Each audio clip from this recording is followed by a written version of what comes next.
बोलो जयकारा बोल मेरे श्री गुरु महाराज की जय। श्री नंगली निवासी भगवान की जय।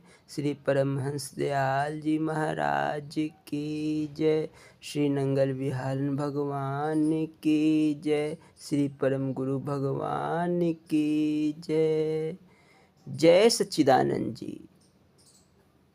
अब हम नंगली दरबार के अनमोल रत्नों के दूसरे भाग में संत महापुरुषों के जीवन पर प्रकाश डालेंगे।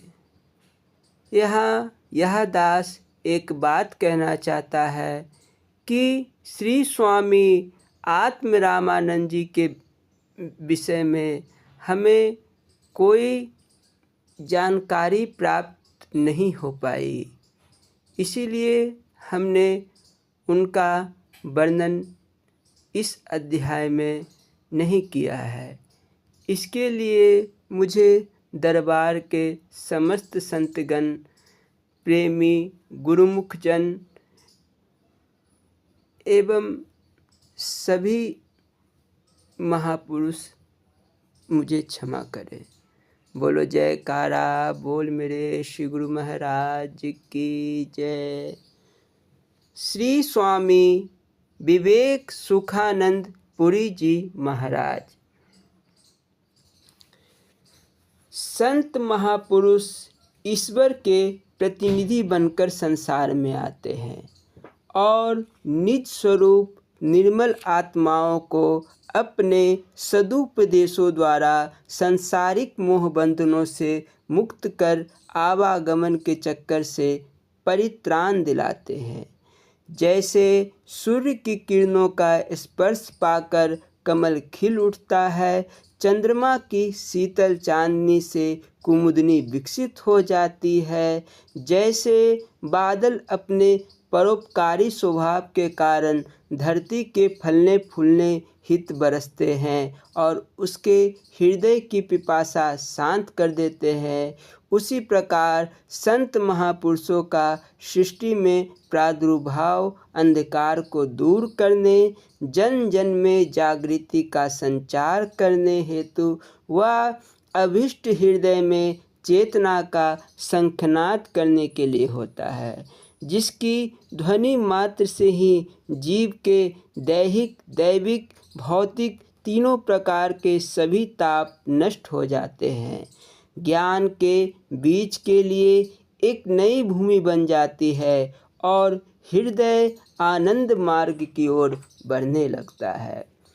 ऐसे ही माया बंधनों में जकड़ी रूहों को बंधन मुक्त कराने के लिए अध्यात्म के विस्तृत कार्यभार को संभालने के लिए एवं महान कल्याणकारी उद्देश्यों की पूर्ति के लिए करुणा अवतार भक्ति के भंडार श्री स्वामी जी महाराज स्वामी विवेक सुखानंद जी महाराज जी का 21 सितंबर सन 1919 को भंडारी वंश में प्रकट हुए।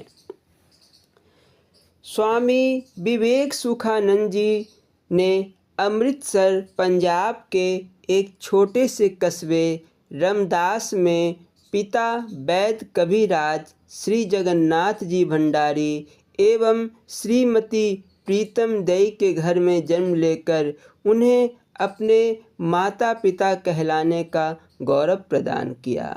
नामकरण संस्कार हुआ तो शुभ नाम श्री विद्यासागर रखा गया और इस पवित्र नाम को आपने समय आने पर सार्थक कर दिखाया। बाल्यकाल से ही आपके क्रियाकलापों से दिव्य लक्षण झलकने लगे। आरंभ से ही परिवार में भक्ति का, पूजा पाठ का नियम था और ऐसे वातावरण में आपने भी रूहानियत की सीढ़ी पर कदम बढ़ाना आरंभ कर दिया।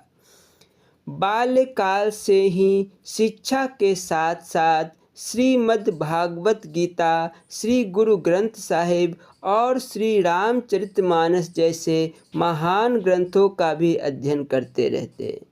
परिवार में रहते हुए भी सबसे न्यारे ही रहते। घर से बाहर निकलकर कई कई घंटे किसी एकांत स्थान में आसन लगाकर ध्यान मग्न बैठे रहते। ज्यों-ज्यों आपकी आयु बढ़ती गई, त्यों-त्यों परमात्मा के प्रति आपकी लगन भी बढ़ती गई। मात्र 10 वर्ष की आयु में ही वैराग्य भावना बलवती हो गई और साधु संतों की संगत अच्छी लगने लगी। आपकी आत्मा प्रभु मिलन के लिए तड़प रही थी और आपका विचार था कि अगर इसमें परिवार वालों ने किसी तरह की बाधा उत्पन्न की तो गृह त्याग करना कोई अनुचित नहीं। हर समय आपकी लीव प्रभु चरणों में लगी रहती और सभी विद्याएं आपकी सेवा में दासी बनकर उपस्थित रहती। आपका शुभ नाम श्री विद्यासागर इसलिए ही रखा गया। 10वीं कक्षा तक विद्यालय में शिक्षा प्राप्त करने के उपरांत आपको कलानौर जिला गुरदासपुर में पटवारी की नौकरी मिल गई, जिससे परिवार वाले बहुत खुश हुए। उन्होंने सोचा कि नौकरी मिलने से इनके भीतर में जगे वैराग्य के भाव स्वतः समाप्त हो जाएंगे। लेकिन दिव्य पुरुष अपनी राह मंजिले पर पीछे नहीं हटा करते।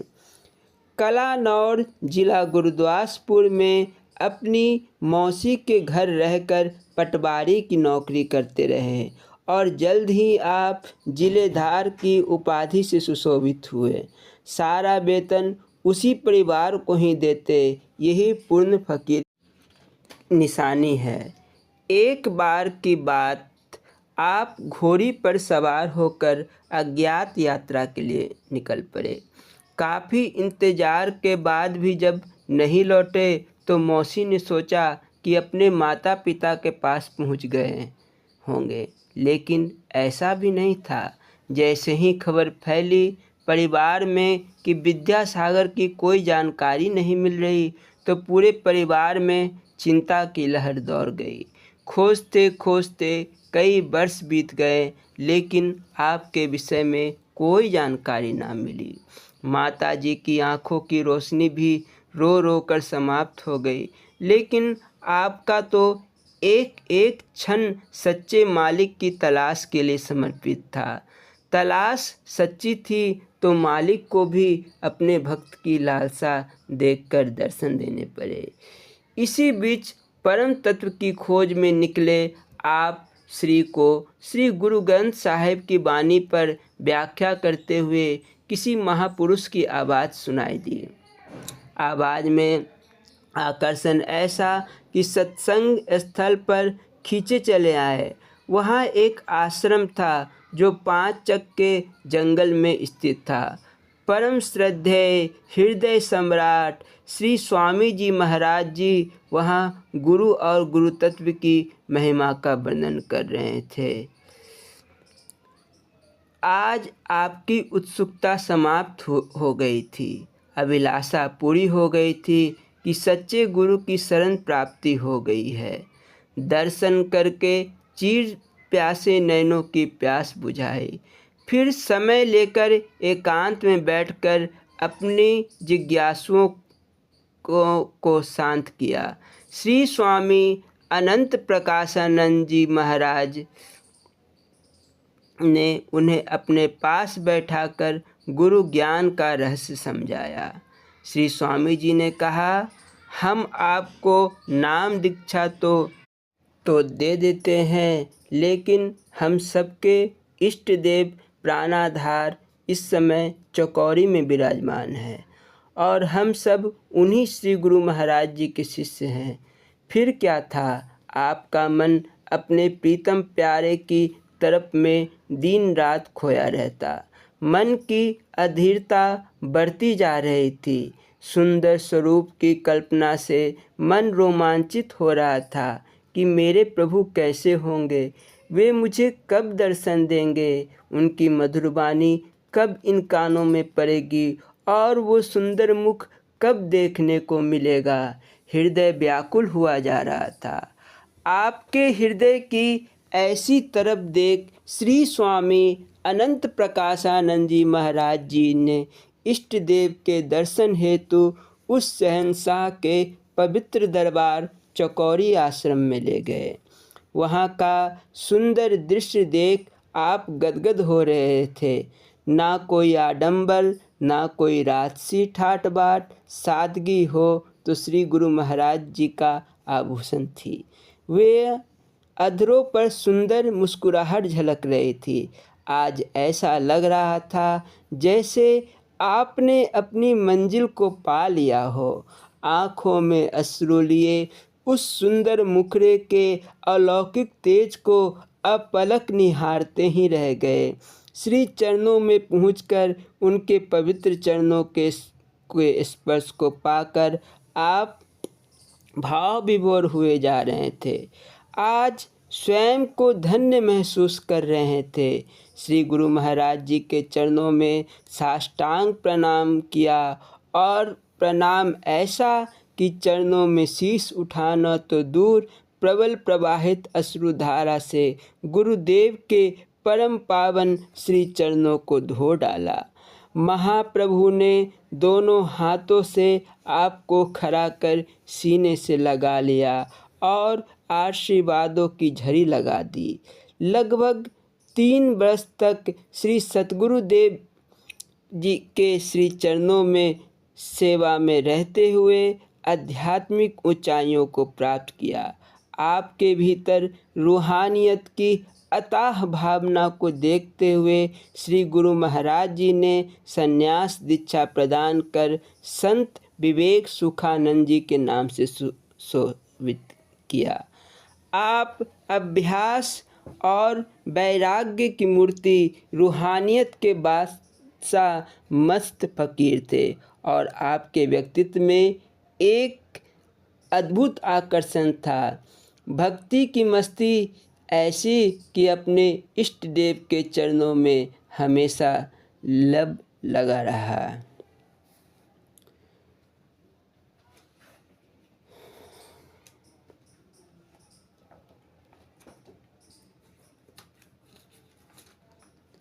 अंतिम संकेत।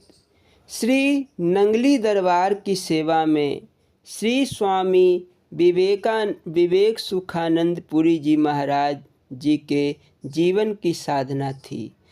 उन्हें जब यह आभास हुआ कि यह भौतिक शरीर सेवा हेतु अक्षम होता जा रहा है, तो उन्होंने इस देह से न्यारे होने की ठान ली। महानिर्वाण से कुछ दिन पहले ही श्री सतगुरु नगर से दिल्ली आकर आश्रम के सेवादारों व संगतों को पावन दीदार व सेवा से भरपूर किया। महानिर्वाण से 8 दिन पहले ही श्री बड़े महाराज जी स्वामी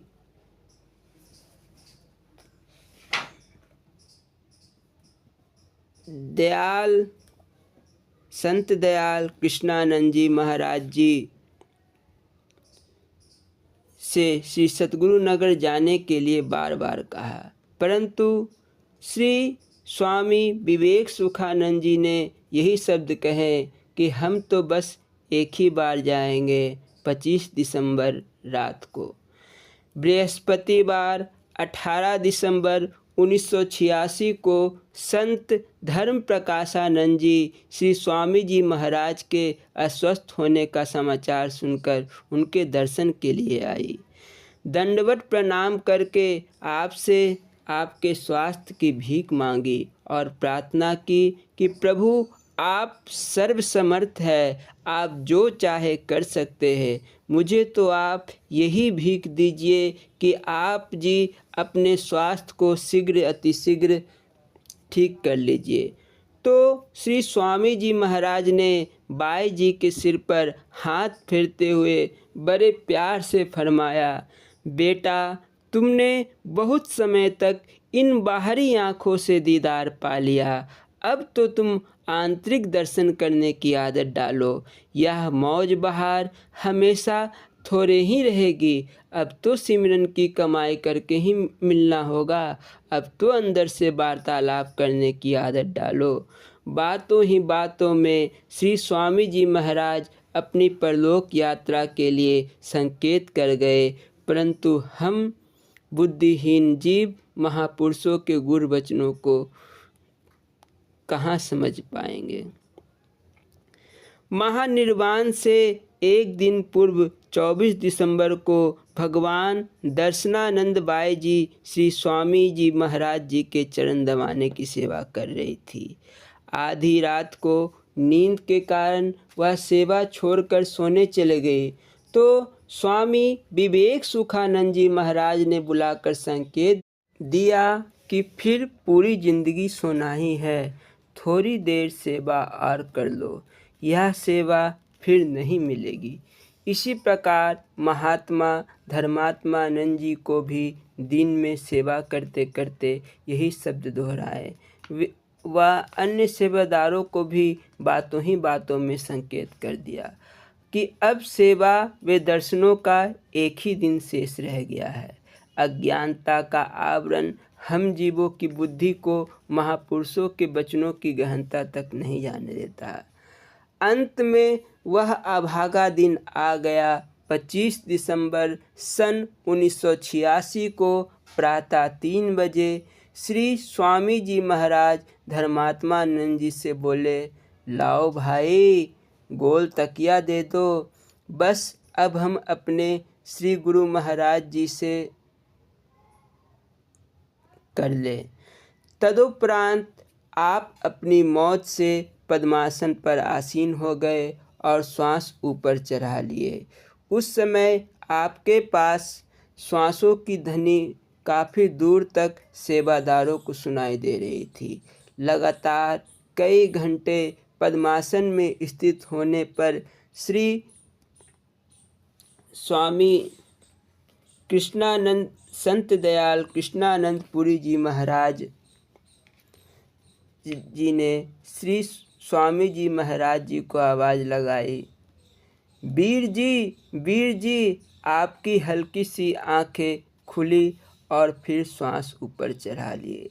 इसी मुद्रा में बैठे बैठे जब कुछ समय बीत गया और श्री संत दयाल कृष्णानंद जी महाराज जी के बार बार बुलाने पर भी आप नहीं बोले तो समीप बैठे प्रेमी जन आपको तुरंत दिल्ली में ही सर गंगाराम अस्पताल में ले गए। वहां पहुंचकर डॉक्टरों ने आपको चेतन अवस्था में लाने के लिए अत्यधिक प्रयत्न किए, परंतु असफल रहे, क्योंकि आप तो अपनी मौत से ब्रह्म मुहूर्त में ही पद्मासन श्वास ऊपर चढ़ाकर ब्रह्मलीन हो चुके थे। अंततः सायंकाल विधाता द्वारा किए गए घोर वज्रपात से दिल को दहला देने वाली चित्कारों से सारा सौर मंडल कँपकँपा उठा। सेवादारों के कानों में उनके दिए गए संकेत गूंजने लगे और चारों ओर हाहाकार मच गया। इस प्रकार हमें विरह वेदना की आग में झुलसता छोड़कर सदा सदा के लिए आहों व आंसुओं की सौगात देकर स्वामी विवेक सुखानंद जी महाराज ज्योति ज्योत में समा गए। बोलो जयकारा बोल मेरे श्री गुरु महाराज की जय। श्री श्री संत दयाल कृष्णानंद जी महाराज एवं श्री श्री संत दयाल रामानंद जी महाराज, परम पूज्य श्री श्री युगल जोड़ी महाराज जी, एक रूप में दो दो ज्योति प्रकटी बिच संसार, राम कृष्ण की सुंदर छवि श्री युगल जोड़ी सरकार। बोलो जयकारा बोल मेरे श्री गुरु महाराज की जय। संत अवतार श्री श्री युगल जोड़ी महाराज जी। तैत्तिरीय उपनिषद में एक आख्यान वर्णित है, ब्रह्म अकेला था, एकाकी ना रमते, अकेले उसका मन नहीं लगा, सोहम कामयतः, इसलिए उसने कामना की, एको अहम बहुश्यामा, क्यों न मैं एक से अनेक रूप धारण करके क्रीड़ा करूं। इसलिए उसने सृष्टि की रचना प्रारंभ की, लेकिन वह ब्रह्म तत्व अकेले कभी अवतरित नहीं हुआ। उसके साथ सदैव आधा शक्ति का भी अवतरण हुआ।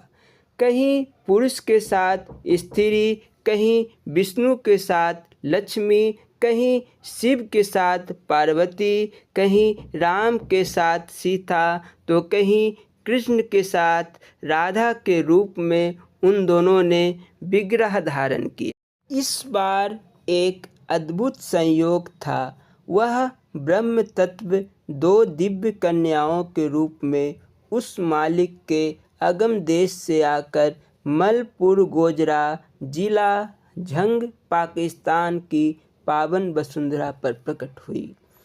दो युग पुरुष मानो एक साथ अवतरित हुए। त्रेता में भगवान श्री राम जी के अवतरण से अयोध्या पूरी धन्य हुई। द्वापर में भगवान श्री कृष्ण जी के जन्म से मथुरा नगरी कृत्य हुई और इन दोनों दिव्य विभूतियों के आविर्भाव से मलपुर गोजरा की धरती पुण्यवती हो गई। माया से संतप्त प्राणियों के हृदयों को शीतलता प्रदान करने के लिए 5 मार्च 1916 को पूज्य पिता श्री राधा कृष्ण जी एवं माता श्री रुक्मणी बाई के घर में एक कन्या का जन्म हुआ। विश्व के भाग्य को उज्जवल बनाने के लिए इस अवतरित इस शक्ति का शुभ नाम भागवंती रखा गया। इस शुभ बेला पर सौर मंडल में विचरण करने वाले सभी ग्रह नक्षत्र क्षण भर के लिए अपनी गति भूलकर दिव्य रूप दर्शन की एक झलक पाने के लिए धरती पर उतर आए और अपनी समस्त विशिष्ट शक्तियों के उपहार नन्हे नन्हे चरणों में फूलों की तरह अर्पित कर ब्रह्मांड में तिरोहित हो गए। ऐसा ही विलक्षण क्षण पुनः आया जब शिवरात्रि सन 1920 के शुभ पर्व पर द्वितीय दिव्य अलौकिक शक्ति का इस धरती पर जन्म हुआ। भगवान विश्वनाथ भोले भंडारी शिव के रूप में आविर्भूत इस महान शक्ति का नाम शिवा रखा गया। माता रुक्मणी जी के प्रांगण में दोनों विभूतियों के अवतरण से मलपुर गोजरा में चारों ओर एक उल्लासमय वातावरण छा गया। दोनों दिव्य कन्याओं के सौंदर्य व मुखमंडल की आभा देखकर हर कोई ठगा सा रह गया। इनका गौर वर्ण अरुणिम अधरों की मुस्कान स्वतः लोगों को अपनी ओर आकर्षित कर रही थी। सृष्टि के नियंता ने मानो सौंदर्य का संपूर्ण भंडार इन्हीं के रूप में उड़ेल दिया हो। इस अद्भुत आकर्षण को देखकर माया के आवरण के कारण कोई यह भी अनुमान नहीं लगा सका कि ये कन्याएं अपनी दिव्यता से सारे जगत को दया, उपकार, सहानुभूति, संवेदना, सेवा आदि दिव्य महक जैसे गुणों से भर देगी। दोनों दिव्य शक्तियों के अतिरिक्त माता रुक्मणी जी के घर 4 सुपुत्र व 1 कन्या और थी। सबसे बड़े सुपुत्र श्री रामनाथ जी और अन्य राम रंग जी, श्री चमनलाल जी, श्री बसंत लाल जी एवं सुपुत्री सत्या जी थी। पूज्य पिता श्री राधा कृष्ण खन्ना जी एवं पूज्य माता रुक्मणी जी अत्यंत सरल प्रकृति एवं साधु स्वभाव के थे। माता रुक्मणी एक धनाढ्य माता पिता की इकलौती संतान होने पर भी अत्यंत धार्मिक प्रवृत्ति की थी। इनके शुभ संस्कारों का प्रभाव संतान पर पड़ना स्वाभाविक था, जिसके फलस्वरूप बच्चों में दान, पुण्य, पूजा अर्चना की भावनाएं कूट कूट कर भरी हुई थी। पुत्रों में सबसे बड़े श्री रामनाथ जी का हृदय पूर्व जन्मों के सुसंस्कारों के प्रभाव स्वरूप भक्ति भाव से परिपूर्ण था। उन्हें बचपन से ही साधु संगति प्रिय थी। इस घर को आध्यात्मिक गंगा से जोड़ने का श्रेय भगवान ने भक्त श्री रामनाथ जी को ही दिया। बाल्य अवस्था से ही उदारता। बाल्यकाल में ही पूर्व जन्मों के संस्कार के फलस्वरूप गुरु दरबार के पावन वातावरण तथा पथ प्रदर्शक स्वामी निजात्मानंद जी महाराज के दर्शन व ज्ञानोपदेश से जो भक्ति रस आपको मिला, उससे आपका बचपन मानो बहुत पीछे छूट गया। मलपुर गोजरा की पाठशाला में आपको शिक्षा के लिए प्रवेश दिलाया गया।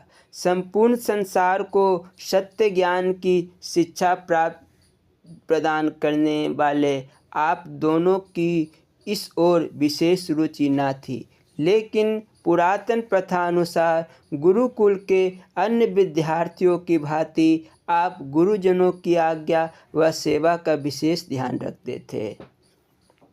बाल्यकाल से ही आपका घर परिवार तथा आसपास का जगत आपके व्यक्तित्व एवं चरित्र के अद्भुत आलोक से अलौकिक हो उठा।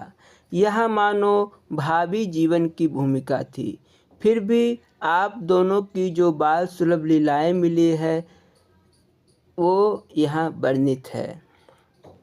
एक बार पाठशाला से लौटते समय आपकी सहपाठी बालिकाओं ने रास्ते में बेरी के बाग को देखकर बेर खाने की इच्छा व्यक्त की।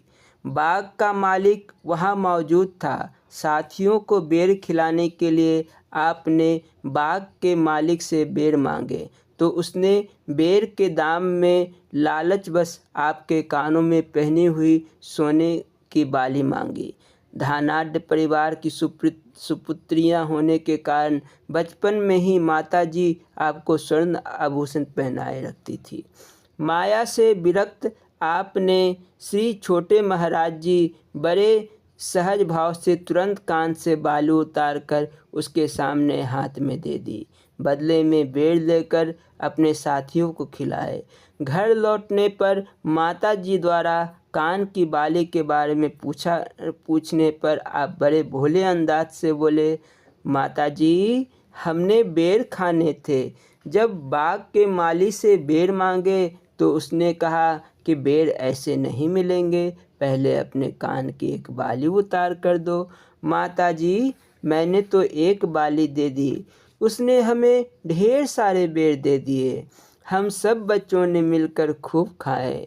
यशोदा जैसे कन्हैया की भोली भाली बातों से आनंदित हो उठती थी, उसी प्रकार माता जी का वात्सल्य भरा हृदय आपकी भोली अदा व सुंदर रूप की छवि को निहारता ही रह गया। फकीर की भविष्यवाणी। बाल्यकाल से ही आप जी के मुखमंडल की आभा ऐसी थी कि जो नूर देखता वह देखता ही रह जाता। एक बार आपके द्वार पर कोई फकीर आया।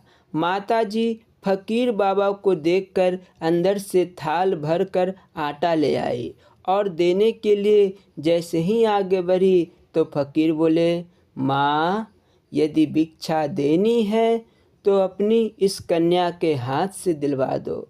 माता जी के पीछे आप श्री बड़े महाराज जी खड़े थे।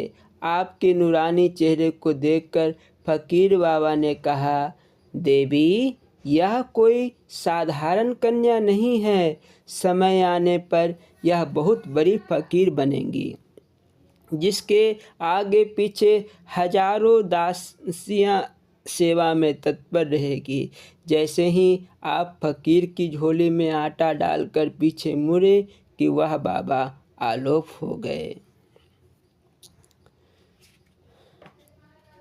सन 1927 में श्री गुरु महाराज जी भक्त कृपाराम जी की विनम्र प्रार्थना को स्वीकार करके भोपाल बाला गांव पधारे, जो मलपुर गोजरा के समीप ही पड़ता था। जब यह सूचना भक्त रामनाथ जी व भक्त राधा कृष्ण जी को मिली तो महाप्रभु के शुभ दर्शनों के लिए दोनों श्री चरणों में पहुँचे।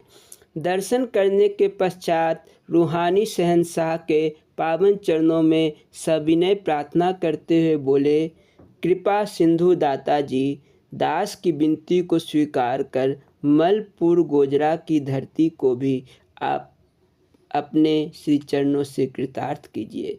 दयालु महाप्रभु ने भक्त श्री राधा कृष्ण जी की प्रार्थना सुनकर उनके गांव जाने का निश्चय कर लिया। श्री स्वामी निजात्मानंद जी व अन्य कई महात्मा जनों को साथ लेकर महाप्रभु मलपुर गोजरा पधारे। काफ़ी दूर दूर तक सड़कों व गलियों को पुष्पमालाओं से सुसज्जित किया गया। जिस प्रकार श्री राम जी के मिथिलापुरी पधारने पर उनके स्वागतार्थ मिथिला नगरी को मंडप की भांति सजाया गया, ठीक वही दृश्य यहाँ भी उपस्थित था। धरती व आकाश श्री गुरु महाराज जी के पावन जय घोष से गूंज उठे। महाप्रभु के दर्शन करते ही प्रेमियों की दशा विचित्र सी हो गई। कोई महाप्रभु के तेजमय मुखमंडल को आँखों ही आँखों में बसा लेना चाहता था, तो कोई दिव्य दर्शन की खुशी में झूम रहा था। भक्त रूपी तारागण के मध्य विराजमान श्री गुरु महाराज जी पूर्णिमा के चांद की भांति सुशोभित हो रहे थे। भक्त राधा कृष्ण जी का निवास स्थान मानो एक बड़ा तीर्थ बन गया। 2 वर्ष पहले श्री निजात्मानंद जी महाराज भक्ति की जो पौधा यहाँ लगा के गए थे, वह अब छोटे छोटे वृक्षों का रूप धारण कर चुकी थी, जिसके फलस्वरूप आसपास के गांव व शहरों के लोगों के समूह उमड़ कर आ रहे थे। कहते हैं कि इत्र वाला अपना इत्र ना भी बेचे तो भी उसका सुगंध सबको मिल ही जाती है। ऐसी ही सुगंधी इस गांव में भी फैल गई। नाम का इत्र जिसने भी खरीद लिया वह तो बेसुध हो गया, लेकिन जिसने नहीं भी खरीदा वह भी दर्शन मात्र से ही खुमारी में रहने लगा। 2 दिन तक सत्संग प्रवाह चलता रहा। महाप्रभु ने अपनी प्यासी रूहों को अमृतमय वचनों द्वारा तृप्त किया। मानो प्रेमियों को जिंदगी की मंजिल का पता मिल गया। परम भक्त श्री राधा कृष्ण जी के घर संतों महात्माओं के आने से वातावरण में प्रेम और भक्ति की सुगंध बिखरने लगी थी।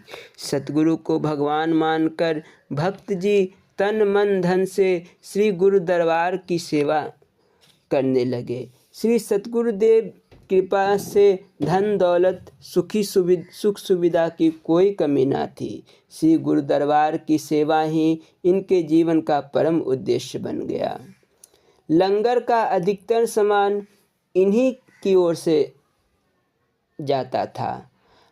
पास ही भकरे वाली गांव था, वहीं आश्रम बनवाने की सेवा भक्त जी ने अपने जिम्मे ले ली। वह दिल खोल कर धन की सेवा करके अद्भुत आनंद प्राप्त किया।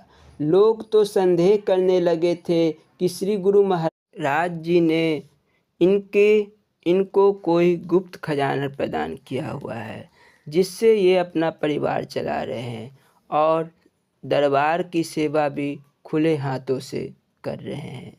मलपुर गोजरा में श्री स्वामी सारसब्दानंद जी महाराज को श्री गुरु महाराज जी से प्रथम भेंट हुई थी। भक्त रामनाथ जी श्री निजात्म प्रभु को अपने प्रेम की डोरी में बांधकर मलपुर गोजरा लाए और उसके बाद तो इस परिवार के जन्म जन्मांतर के संस्कार जागृत हो उठे। भक्त जी की मस्ती का तो आलम ही निराला था। हारमोनियम पर बड़े प्यार से जब भजन गाते तो ऐसा लगता कि आवाज़ उनके होठों से नहीं हृदय से निकल रही है। यह भजन तो जैसे उनकी एक प्रार्थना बन गई थी। गुरु चरना दे नाल मन मेरा लगा रहे।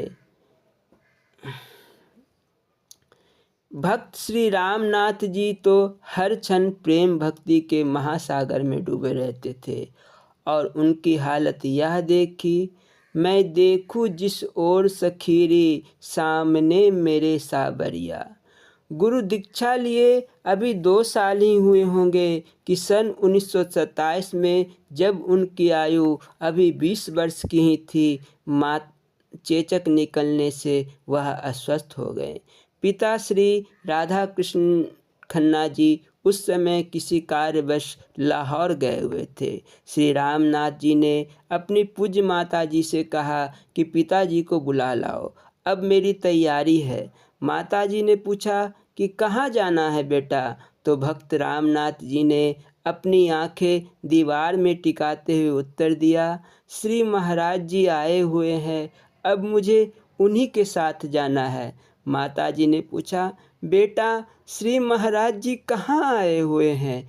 भक्त जी की खुमारी की हालत में मुस्कुराते हुए बोले, श्री महाराज जी आए हुए हैं, आपको दिखाई नहीं देते? उन्होंने मुझे 9 दिन का समय दिया है, फिर अपने साथ मुझे ले जाएंगे।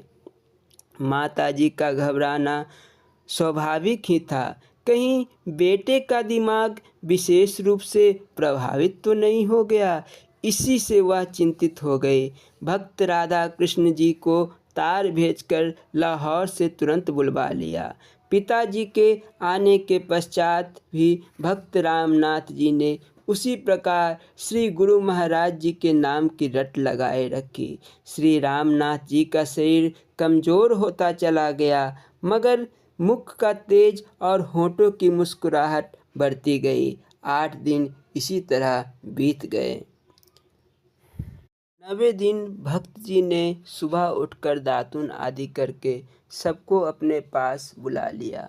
वे बहुत प्रसन्न थे। उन्हें श्री गुरु महाराज जी आते हुए साफ दिखाई दे रहे थे।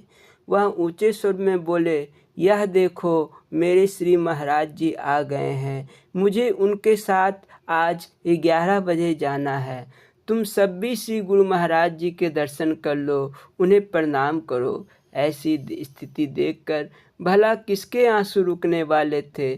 तब भक्त जी ने कहा, आप लोग परेशान क्यों हैं? रो क्यों रहे हैं? मैं कोई मर थोड़े ही रहा हूँ, मैं ठीक ठाक हूँ। श्री गुरु महाराज जी के होते हुए मुझे कुछ हो सकता है भला?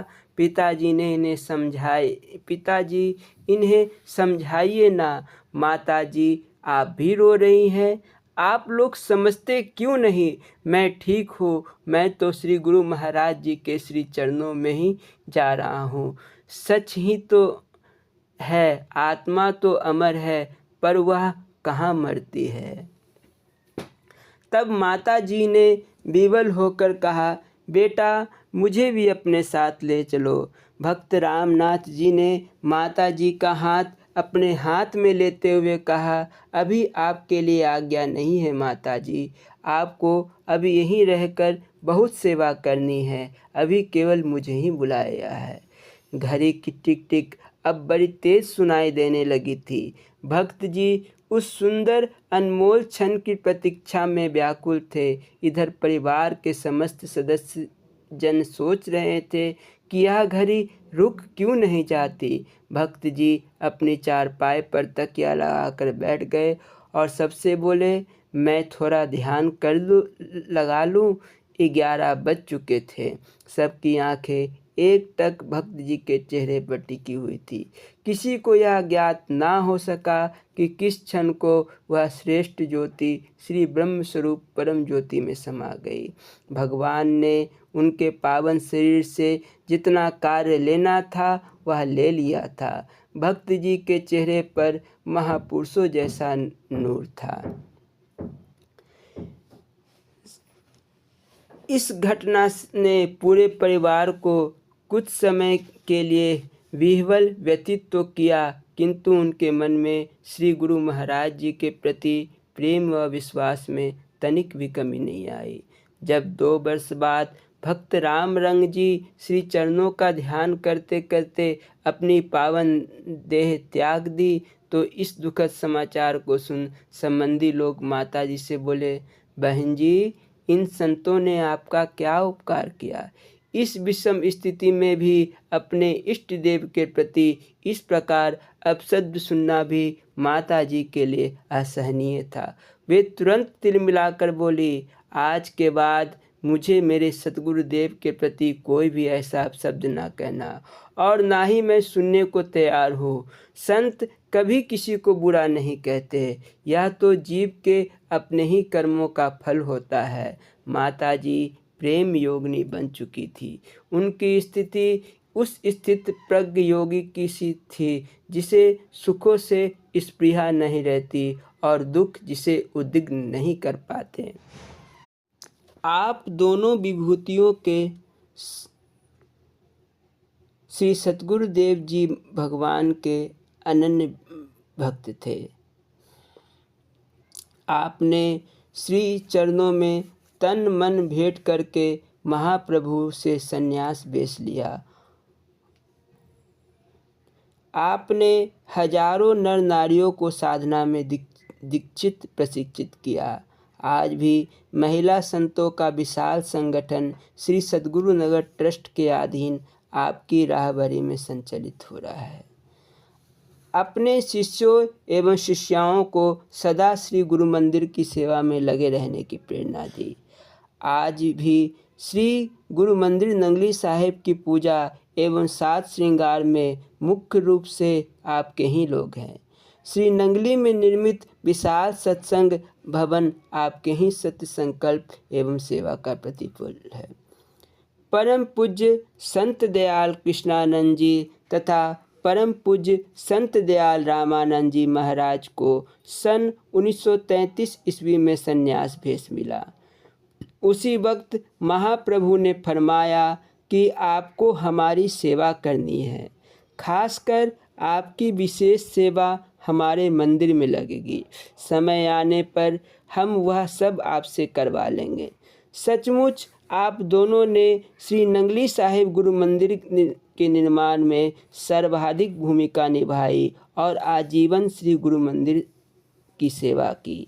श्री युगल जोड़ी महाराज जी के पूज्य माता पिता तो श्री गुरु महाराज जी को साक्षात भगवान मान चुके थे, इसलिए निश्चिंत थे, किंतु उनके चाचा श्री तुलसीदास जी पूर्णतः संसारी थे।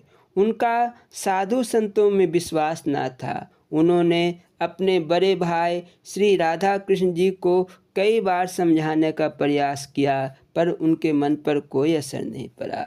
श्री तुलसीदास जी की समस्त वार्ता सुनकर महाप्रभु दाता दीनदयाल ने फरमाया, आप जो बातें कर रहे हैं वे सांसारिक व्यवहार की बातें हैं। उस दृष्टि से भी यदि देखा जाए तो माँ बाप अपनी लड़की का हाथ किसी घसियारे के हाथ में भी पकड़ा दे तो उनको इसका अधिकार है। फिर वह घसियारा जब लड़की का हाथ पकड़ता है तब उसके पालन पोषण का जिम्मा लेता है। इसीलिए अब आप किसी प्रकार की चिंता ना करें। भक्त राधा कृष्ण जी ने जो कुछ भी किया है ठीक किया है। मैं तो दर्जी के समान हूँ। जब कोई कपड़ा दर्जी के पास आता है तो वह उसे काट छाट कर सिलाई करके उसका नया सुंदर रूप बनाकर शीशे में लटकाता है। तब देखने वाले हैरान हो जाते हैं। अभी आप परेशान हो रहे हैं, किंतु जब ये दोनों कन्याएं अपने वास्तविक रूप में आएंगी तो आप ही नहीं सारी दुनिया देखेगी कि ये कोई साधारण लड़कियां नहीं। आध्यात्मिक जगत में ये दोनों बहुत ही उन्नति करेंगी और इनके हाथों से परमार्थ का बहुत काम होगा। महाप्रभु के वचन अक्षरशः सत्य सिद्ध हुए। आपका उपदेश था कि प्रभु को पाने के लिए सच्चे वैराग्य की ज़रूरत है। गृहस्थ होकर भी विरक्त हुआ जा सकता है, लेकिन विरक्ति असली हो, नकली नहीं। आपके प्रेमी दर्शन से शंकालुओं की सारी शंकाएं स्वतः हल हो जाती थी। मन तो चंचल है, इसमें प्रश्न उभरते हैं, विचार जगते हैं, समस्याएं मचलती है, किंतु आपके सन्मुख शीश झुकाते ही मन पूर्णतः शांत हो जाता था। अपने नंगली प्रवास में श्री सतगुरुदेव महाराज जी जिस स्थान पर सुबह शाम भ्रमण करने जाते थे, उसी स्थान को आप दोनों विभूतियों ने श्री सतगुरु नगर का रूप दे दिया और वहाँ विशाल आश्रम बनवाया। वहीं से गुरु दरबार की सेवा व संचालन होता रहा। आपका शरीर भले ही सतगुरु नगर में होता था, किंतु तन मन और प्राण श्री नंगली साहिब में अपने इष्ट के निकट बसता रहता था।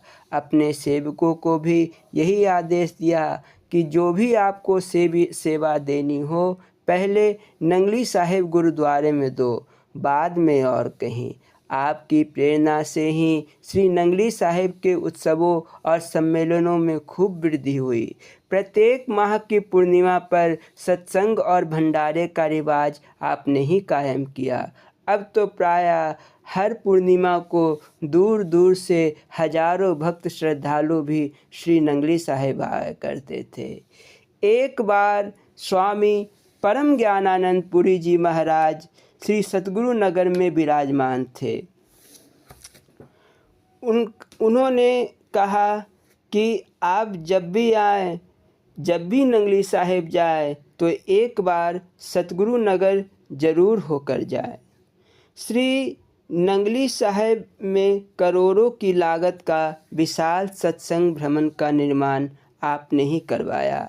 आप दोनों ने क्रमशः सन 1987 ईस्वी में संत दयाल रामानंद जी तथा सन 2000 ईस्वी में संत दयाल कृष्णानंद जी श्री सतगुरु नगर आश्रम में अपना शरीर त्याग किया।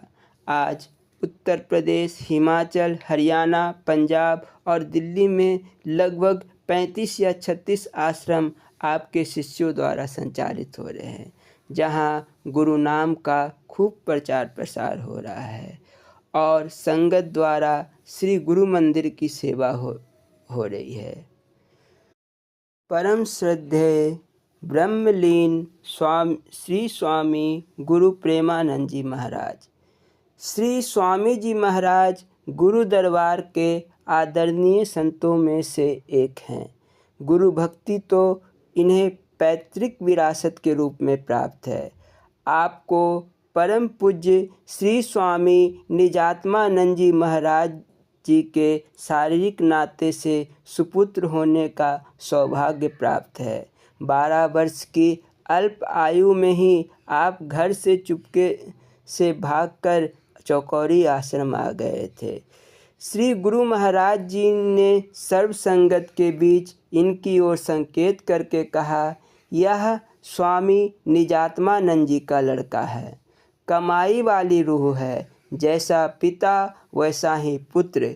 यह भी घर बार छोड़कर आया है। इसके पीछे और कुछ परिवार गुरु दरबार में आ जाएगा। श्री सतगुरुदेव जी के शरीर शांत होने के पश्चात संन्यास भेष धारण किया और आजीवन गुरु दरबार की अमूल्य सेवा में लगे रहे। इन्होंने अपने जीवन काल में अनेक आश्रम स्थापित किए तथा अनेक संत सन्यासी भी बनाए गए। कुछ काल श्री गुरु मंदिर ट्रस्ट के प्रधान भी रहे तथा हरिद्वार के अखाड़ा मंडल द्वारा निर्वाणी पीठ के महामंडलेश्वर भी नियुक्त किए गए हैं। सन 1997 में की अगस्त माह में आपने अपनी लोक लीला समेट ली। निजात्म आश्रम, निजात्म प्रेम धाम नाम से 2 प्रमुख आश्रम दिल्ली और हरिद्वार में स्थापित किए। इनके अलावे कानपुर, बरेली आदि अनेक स्थानों पर आश्रमों की स्थापना की तथा हजारों जिज्ञासुओं को गुरु के पवित्र मंत्र से दीक्षित किया। आप द्वारा रचित श्री स्वरूप सुधा ग्रंथ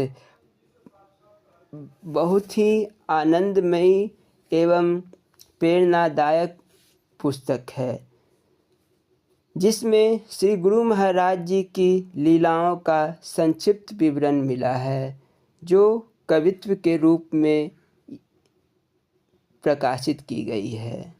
सन्यासी साध्वियों की एक जीवंत परंपरा दे गए, जिनसे गुरु दरबार की खूब सेवा हो रही है। बोलो जयकारा बोल मेरे श्री गुरु महाराज की जय। परम श्रद्धेय अनंत विभूषित श्री स्वामी रामानंद सत्यार्थी जी महाराज परमहंस, श्री नंगली साहिब गुरु दरबार से जुड़े जिन संत महापुरुषों के नाम विशेष उल्लेखनीय हैं, उनमें परम श्रद्धेय श्री स्वामी रामानंद सत्यार्थी जी महाराज का नाम विशेष आदरणीय है। आपके पूर्व आश्रम का नाम श्री गुसाई खुशीराम जी भारद्वाज था। बचपन से ही आपकी रुचि शास्त्र अध्ययन और पूजा पाठ की ओर विशेष थी। प्रारंभ में आप भगवान श्री कृष्ण के पुजारी थे और श्रीमद् भगवत गीता का नित्य पाठ किया करते थे। पूरी गीता आपको कंठस्थ थी। अल्पायु में ही आपको वैवाहिक बंधन में बंधना पड़ा, किंतु उसके बीच रहकर भी आप सबसे उदासीन रहकर साधन भजन में पूर्ववत लगे रहे। भगवान श्री कृष्ण की प्रेरणा से ही आप एक भक्त लाल देवी दित्तामल जी के साथ चकौरी में श्री सतगुरुदेव जी के दर्शन के लिए आए। प्रथम दर्शन में ही जब श्रीमान के सम्मुख अनेक संत भक्त सदगृहस्थ बैठे हुए थे, सरकार ने श्री गुरु महाराज जी ने इन दिव्य रूह को पहचान लिया और बोले, यह गृहस्थी नहीं साधु ही हैं। श्री महाराज जी उस दिन साधुओं के बीच सत्संग सुनाते हुए कहा, मेरे पास 7 प्रश्न हैं जिनका समाधान मुझे करना है। प्रभु एक एक करके सभी प्रश्नों का समाधान कर गए। आपको आश्चर्य हुआ कि वे 7 प्रश्न वही थे जिन्हें आप लिख कर पूछने के लिए गए थे। अब तो आपको प्रभावित होते देर नहीं लगी कि वे अंतर्यामी सच्चे सतगुरु हैं। आपने श्री महाराज जी से नाम दीक्षा प्राप्त की। घर लौटने लगे तब सरकार बोले, आप यहीं ठहरे, कुछ रोज सत्संग करें। आपके पीछे आपकी बजाजी को चोर नहीं ले जाएंगे, उनकी रक्षा भगवान करेंगे। आपको आश्चर्य हुआ कि महाराज जी को कैसे पता चल गया कि आपको बजाजी की भी दुकान है। दिनों दिन श्री चरणों में आपका अनुराग बढ़ता गया और अपने साधन भजन का खूब अभ्यास करना शुरू कर दिया।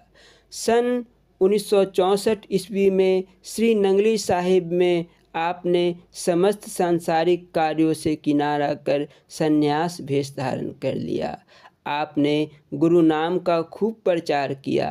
दिल्ली नगर में सर्वप्रथम राजयोग मंदिर का निर्माण प्रारंभ किया। बाद में आपने परमहंस सत्यार्थी मिशन की भी स्थापना की।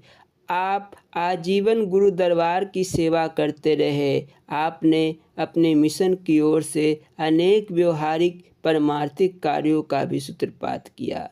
सन 1986 ईस्वी को 8 जनवरी को आप अपने पार्थिव काया का परित्याग कर दिया। आपका समाधि मंदिर श्री नंगली साहिब में है।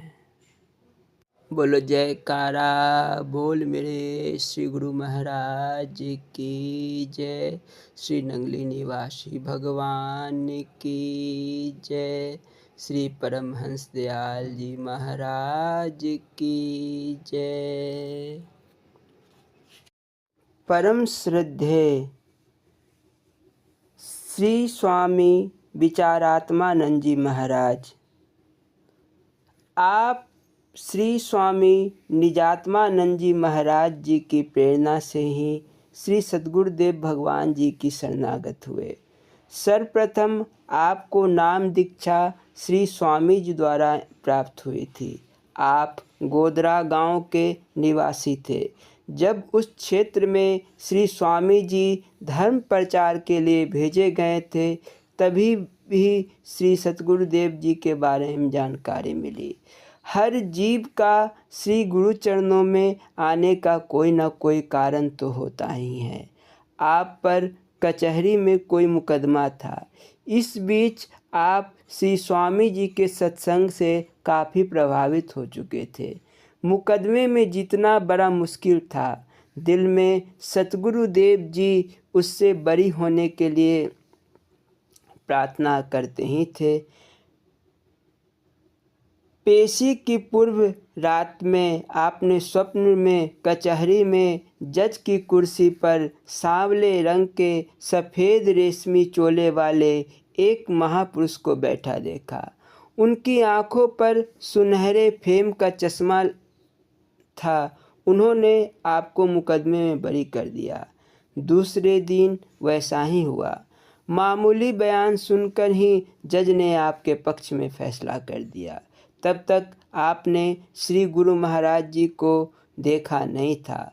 आपने श्री स्वामी जी से जाकर श्री महाराज जी की वेशभूषा के बारे में पूछा। यह जानकर आपको हर्ष और आश्चर्य हुआ कि जज के रूप में उस स्थान पर बैठे उनका फैसला सुनाने वाले श्री सतगुरुदेव भगवान जी ही थे। तब से आपका भक्ति भाव और विश्वास श्री गुरु चरणों में दिन प्रतिदिन प्रगाढ़ होने लगा। आपने अपने गांव परिवार के बहुतेरे लोगों को गुरुदेव का नाम मंत्र दिलवाया। कालांतर में खुद गुरु दरबार में शरणागत होकर सन्यासी हो गए और आपका नाम श्री स्वामी विचारात्मानंद जी रखा गया। आप त्याग वृत्ति वाले नामनिष्ठ महापुरुष थे। आपको जो कुछ भी मिलता यह गुरु अर्पण कर देते थे। भजन सुमिरन पर ज़्यादा जोर देते थे। आपकी वाक सिद्धि भी अद्भुत थी। जब जो कहा वह हो गया। कहा करते थे कि मैं सतगुरुदेव भगवान का संदेश वाहक डाकिया हूँ।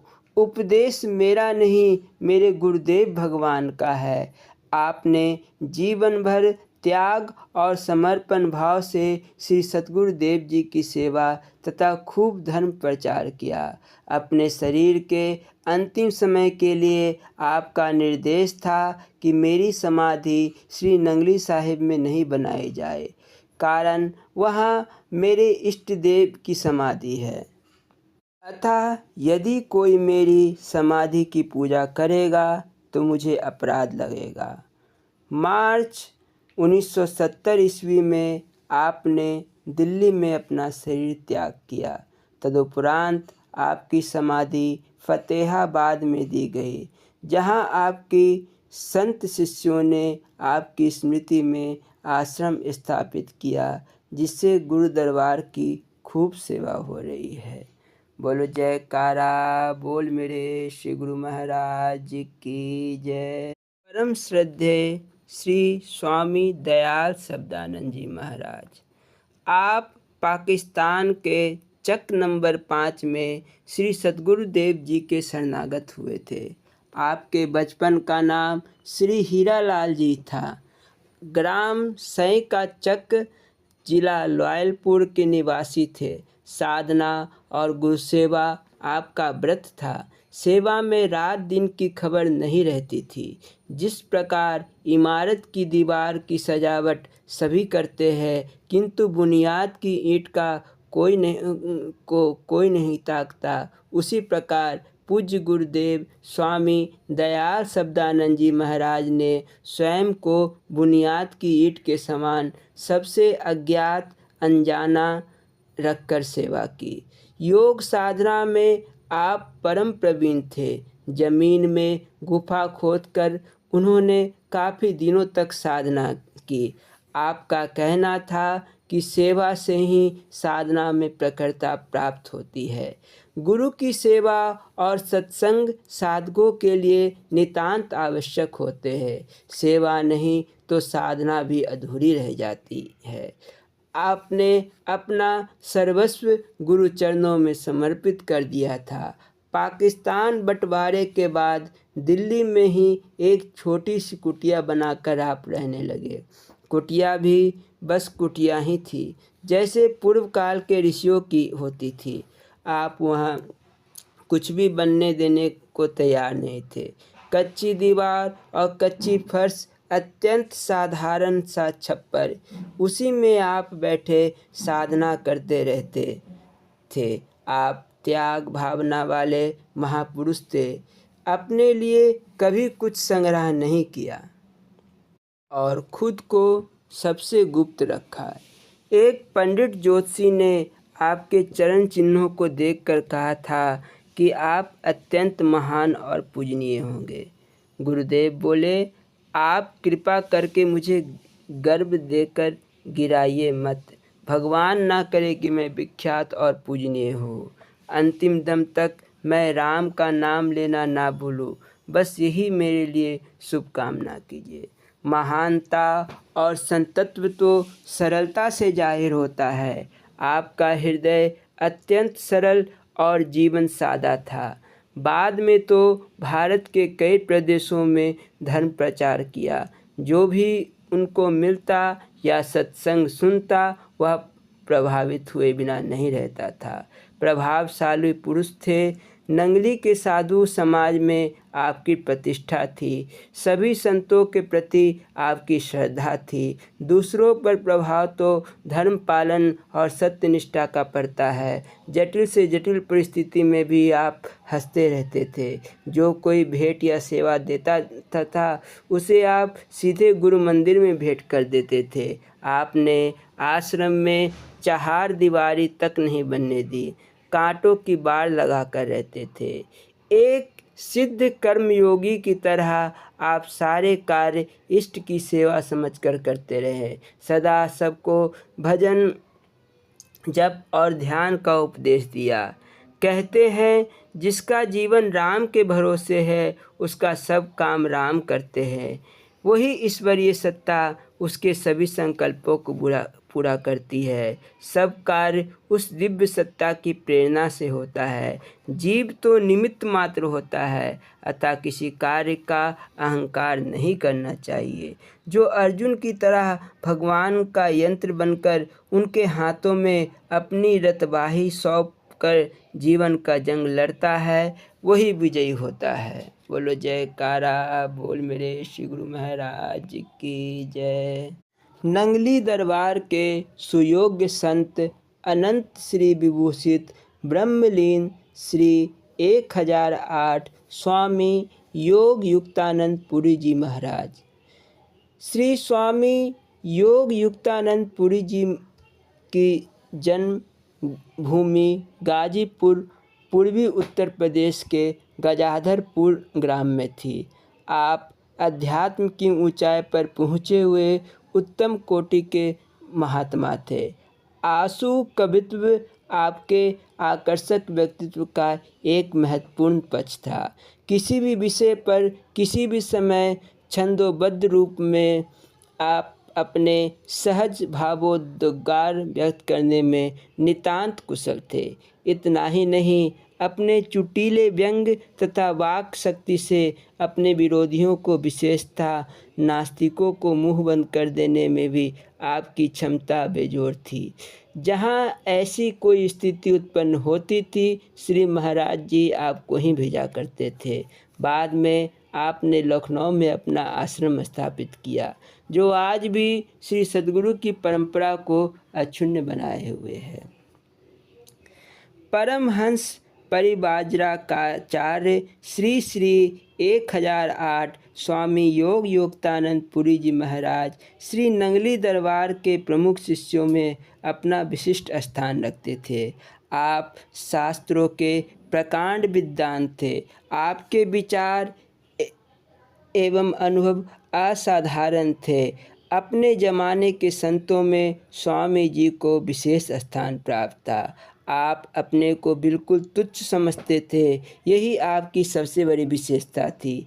आप साधारण ढंग से परमार्थ की बातें अक्सर विनीत भाव से किया करते थे।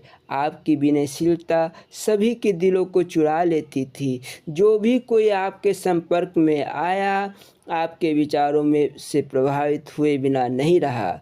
गुरु दरबार के समस्त संतों के साथ आपका अगाध प्रेम भाव आजीवन कायम रहा। आप अपने गुरु भाइयों के साथ एक ही थाली में खाते थे, साथ ही साथ पलंग पर बैठाते थे। गुरु दरबार के समस्त संत आपको प्रेम एवं स्नेह की मूर्तिमान स्वरूप मानते थे। आप एक प्रौढ़ कवि भी थे। गुरु महिमा, संत पंच चौपाई आदि लघु काव्यों के रचयिता आप ही थे। आप आंसू कवि थे। किसी भी विषय पर बहुत जल्दी कविता बना डालने की अपूर्व क्षमता आप में विद्यमान थी। आपकी कविताएं अत्यंत भावपूर्ण होती थी और काव्य की शास्त्रीय कसौटियों पर खरी उतरती थी। जो कोई भी दरबार की सिद्धांतों को चुनौती देते हुए शास्त्रार्थ करने की घोषणा करता था, वह नंगली सरकार आपको तिक शास्त्रार्थ करने हेतु भेज देते थे। फिर प्रतिपक्षी आपके अकाट्य तर्कों एवं प्रबल शास्त्रीय प्रमाणों के साथ निरंतर हुए बिना नहीं रहता था। आपके पिता का नाम श्री राम टहल सिंह जी और माता का नाम श्रीमती पूर्णिमा देवी था। आपका जन्म सन 1885 ईस्वी में हुआ था। आपका गृहस्थी नाम श्री भृगुनाथ सिंह जी था। आपके 2 भाई और 2 बहन थी। बड़े भाई का नाम श्री रामकरण सिंह और छोटे भाई का नाम श्री भोला सिंह था। जब आप छोटी उम्र के थे तभी प्लेग की बीमारी के कारण आपके बड़े भाई का एवं पिताजी चल बसे। आपके पिताजी 12 गांव के जमींदार थे। आप 24 वर्ष की उम्र में ही घर बार छोड़कर अपने बहनोइयों के साथ नौकरी की तलाश में बम्बई चल पड़े। बम्बई में एक दिन महात्मा जी से आप मिले। महात्मा जी के पास ओढ़ने के लिए कंबल नहीं थी। महात्मा जी के मांगने पर आपने कंबल उन्हें दे डाला। इससे आपके बहनोई साहब रुष्ट हो गए। महात्मा जी के प्रवचनों से आप अत्यंत प्रभावित हुए। आपके हृदय में वैराग्य भाव का जग गया। आप सन्यासी बनने के ख्याल से ट्रेन में बैठकर दूर देश की ओर चल पड़े। जिस गाड़ी में आप सवार हुए वह गाड़ी फ्रंटियर अर्थात पेशावर से होती हुई कोहाट बन्नू को जाती थी। जिस आखिरी स्टेशन पर गाड़ी रुकी, स्वामी जी वहीं उतर गए।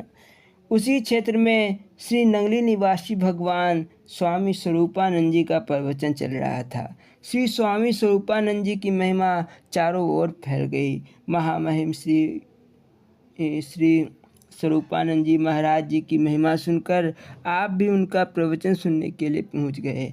महाराज जी का प्रवचन सुनकर आप उनके दीवाने हो गए। श्री महाराज जी ने कृपा करके आपको 60 शब्द का उपदेश दिया और आपका नाम स्वामी योग युक्तानंद पुरी रखा। स्वामी जी संगीत के बड़े प्रेमी थे। पहले बांसुरी बजाते थे, फिर हारमोनियम पर अपने बनाए हुए भजन को बड़े मीठे स्वर में गाते थे। जपू नाम तेरा साजन धीरे धीरे, लगाऊं चरण में मन साजन धीरे धीरे। छाता चबर हो हाथ हमारे, फिर साथ तेरे मगन साजन धीरे धीरे। भाषण देने के क्रम में स्वामी जी नपे तुले शब्द का प्रयोग करते थे। गहन दार्शनिक विषयों का अत्यंत ही साधारण भाषा में जन सामान्य को समझा देने में दक्ष थे। उन्होंने लाखों लोगों को मंत्रोपदेश दिया, जगह जगह पर धर्म की ध्वजा फहराई। उन्होंने कई दर्जन सन्यासी महात्मा भी बनाए। नंगली गुरुदरबार का यह अनूठा संत अपने पीछे अपने लाखों प्रेमियों को रोता तड़पता छोड़कर 29 दिसंबर 1971 ईस्वी में रात्रि को 3:45 पर ब्रह्मलीन हो गए। लखनऊ आश्रम में ही आपको समाधि दे गई। आपने अपने बाद अपने प्यारे सखा श्री स्वामी परम ज्ञानानंद पुरी जी महाराज जी को अपना आध्यात्मिक उत्तराधिकारी घोषित किया। अपने प्यारे मित्र एवं गुरु भाई के हुक्म के मुताबिक स्वामी परम ज्ञानानंद पुरी जी महाराज उनके भक्तों के बीच में पहुँचे, उन्हें धैर्य बंधाया और स्वामी जी के प्रति आजीवन निष्ठावान रहने की प्रेरणा दी।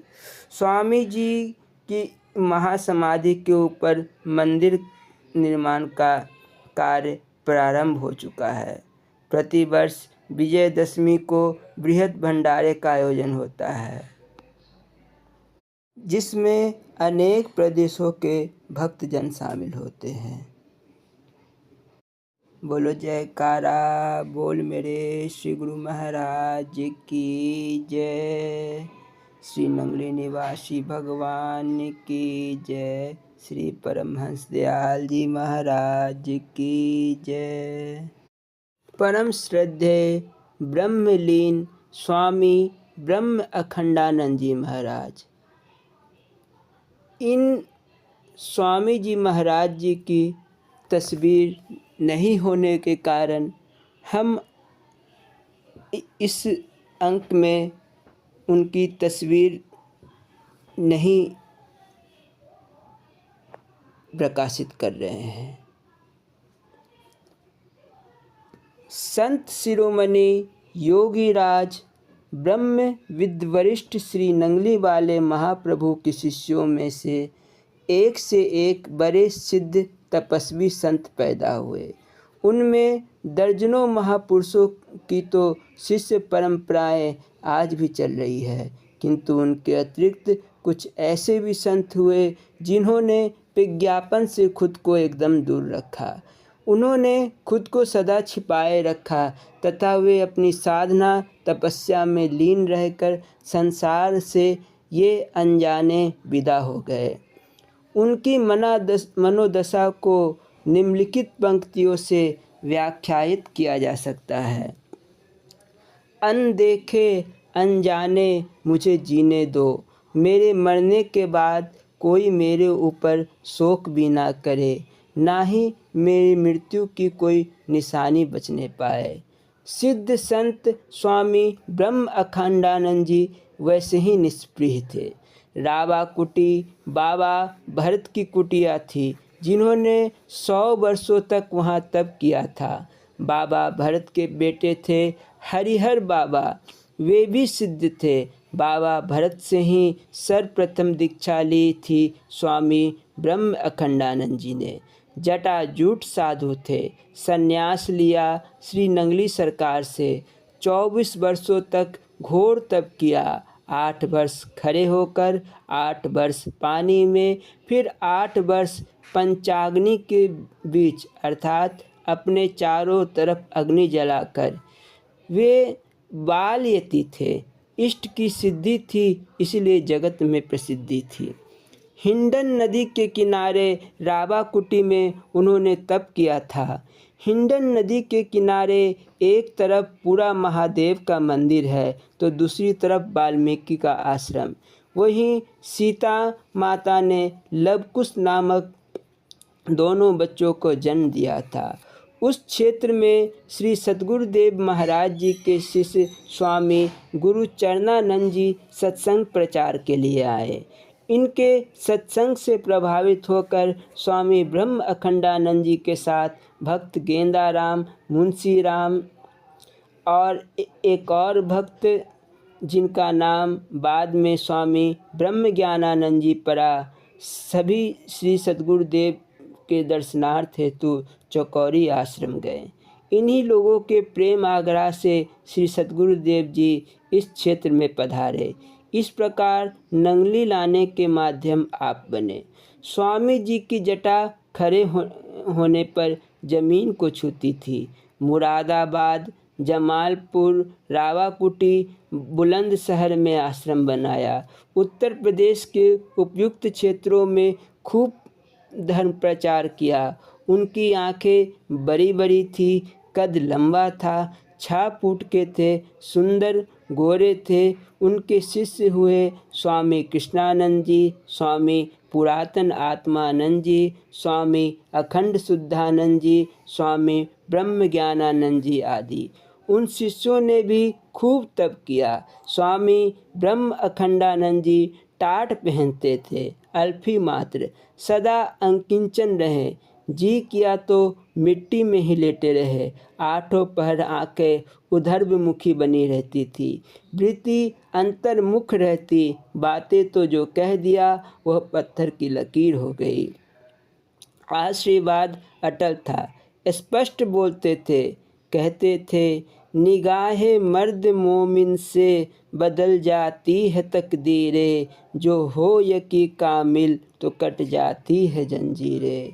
अपने अंतकाल के विषय में वे बोला करते थे कि अपने शरीर की समाधि का चक्कर नहीं रहने देंगे, यूं ही इसे पंच तत्व में विलीन कर देंगे।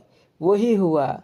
सन 1972 में वे रावाकुटी से एकाएक गायब हो गए। उनका टाट का लिबास आसन पर ही पड़ा रहा और शरीर का कुछ पता नहीं चला। उनका उपदेश था, श्वास श्वास रटते रहो, आत्म राम सुचित, शरण एक की पकड़ कर दृढ़चित करो एकोकित, रहता रमता आप में अब गति अल्लाह अलेप, भले पंथ विडम्बवादी, कुल का ख्वाबिंद एक। वे कहा करते थे, पद प्रतिष्ठा पदार्थ इन तीनों को त्यागने से ही जीव को परम पद प्राप्त होता है। बोलो जयकारा, बोल मेरे श्री गुरु महाराज की जय। परम श्रद्धेय श्री स्वामी प्रेम रोशनानंद जी महाराज। श्री स्वामी प्रेम रोशनानंद जी महाराज श्री सद्गुरुदेव जी के दीवाने और मस्ताने प्रेमी थे। परम पूज्य श्री स्वामी निजात्मानंद जी महाराज जी की प्रेरणा से ही आप सद्गुरु शरण में आए। प्रारंभिक बचपन में ही पढ़ाई लिखाई और घर बार छोड़कर आप सदा के लिए शरणागत हो गए। भकरे भाली आश्रम में एक दिन श्री सद्गुरुदेव जी सत्संग कर रहे थे और ये स्वामी जी अपने सिर पर कुछ बोझ लिए खड़े खड़े सत्संग सुनने लगे। महाप्रभु की वाणियों को सुनते और उनके दर्शन करते करते ये समाधि अवस्था में चले गए। बड़े मुश्किल से संभाल कर इन्हें एक कमरे में ले जाया गया। उनकी वह बेसुधी 1-2 दिन नहीं, पूरे 9 दिनों तक बनी रही। बीच में ही श्री सद्गुरुदेव जी के आवाज़ देने पर इनकी आंखें खुली, किंतु फिर 3 दिनों के लिए बंद हो गई। श्री गुरु महाराज जी ने एक दिन इनकी भाव दशा की तारीफ करते हुए कहा, बुद्धि और चतुराई वाले इस पद तक नहीं पहुंच सकते, ऐसा तो कोई भोला प्रेमी ही कर सकता है। इन्होंने जो मंजिल प्राप्त कर ली वैसा तो कोई प्रसिद्ध युग पुरुष ही कर सकता है। इसने दिल देकर मुझे पाया है, अब ऐसा कोई दूसरा हो तब तो इस राज को समझे। आप इष्ट देव के प्रेम की मस्ती में कभी कभी कहा करते थे कि मैंने दिल देकर अपने दिलबर को खुश किया है। आपका पवित्र शरीर पंजाब प्रांत के बटाला में शांत हुआ। बोलो जयकारा, बोल मेरे श्री गुरु महाराज की जय। श्री नंगली निवासी भगवान की जय। श्री परमहंस दयाल जी महाराज की जय। श्री नंगल विहारन भगवान की जय। श्री परम गुरु भगवान की जय। इस अंक में अनेक त्रुटियाँ रह गई हो तो मुझे दरबार के सभी संत महापुरुष एवं प्रेमी जन मुझे क्षमा करेंगे। बोलो जयकारा बोल मेरे श्री गुरु महाराज की जय। जय सच्चिदानंद जी।